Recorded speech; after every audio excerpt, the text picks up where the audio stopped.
নমস্কার, good food চ্যানেলে আপনাদের জন্য আবার একটা রেসিপি নিয়ে চলে এলাম। কারি।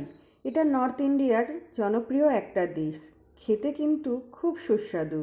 আজ এটারই রেসিপি আমি আপনাদের সাথে শেয়ার করছি।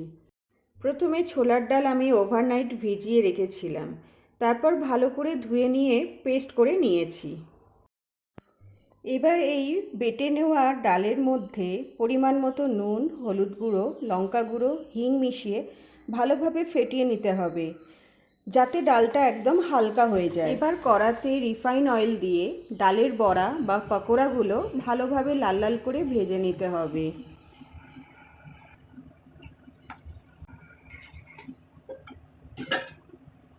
আমি প্রায় 4 জনের মতো কারি বানাচ্ছি, তাই আমি 3 কাপ মতো দই নিয়েছি। এবার এই দইয়ের মধ্যে 2 টেবিল চামচ বেসন, স্বাদ মতো লবণ, সামান্য হলুদ গুঁড়ো, কারিতে হলুদ গুঁড়োটা একটু কমই দেওয়া হয়, 1 চামচ লঙ্কা গুঁড়ো, 1 চামচ জিরে গুঁড়ো, 2 চামচ ধনে গুঁড়ো। ধনে গুঁড়োর পরিমাণটা এখানে একটু বেশি থাকবে, ও সামান্য চিনি দিয়ে ভালো করে ফেটিয়ে নিতে হবে। আর এর সাথে প্রায় এই 1 বাটি জলও অ্যাড করতে হবে। এবার একটা ছোট সাইজের পেঁয়াজ, 2 থেকে 3 কোয়া রসুন কুচো করে নিতে হবে, আর সামান্য আদা আমি গ্রেট করে নিলাম। এবার কড়াতে পরিমাণ মতো সর্ষের তেল দিয়ে রসুন কুচি আর পেঁয়াজ কুচি দিয়ে ভালোভাবে ভেজে নিতে হবে।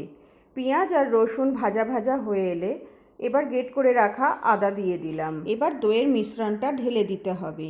এই সময় ওভেনের ফ্লেমটা একদম কম রাখতে হবে, নইলে দইটা ফেটে যাওয়ার সম্ভাবনা থাকবে। যতক্ষণ না এই কারির মধ্যে ফুট আসছে ততক্ষণ কিন্তু অনবরত এই কারিটাকে নেড়ে যেতে হবে, নইলে কিন্তু এখানে দইটা ফেটে যাওয়ার সম্ভাবনা থাকবে।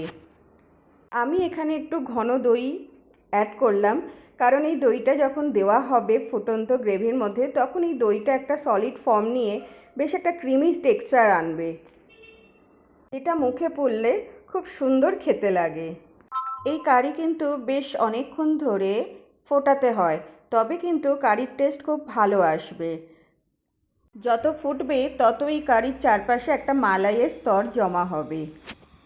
এবার ভেজে রাখা বড়া বা পকোড়াগুলো দিয়ে আরেকটু ভালোভাবে ফুটিয়ে নিতে হবে। এবার কারিতে তড়কা বা ছক দেওয়ার জন্য একটা তড়কা প্যানে 2 টেবিল চামচ ঘি দিয়ে তাতে 2টো শুকনো লঙ্কা, সামান্য গোটা জিরে, মেথি দানা আর 10টা কারি পাতা, সামান্য কসুরি মেথি, হিং ও জাক্ষি দিয়ে ভেজে নিতে হবে।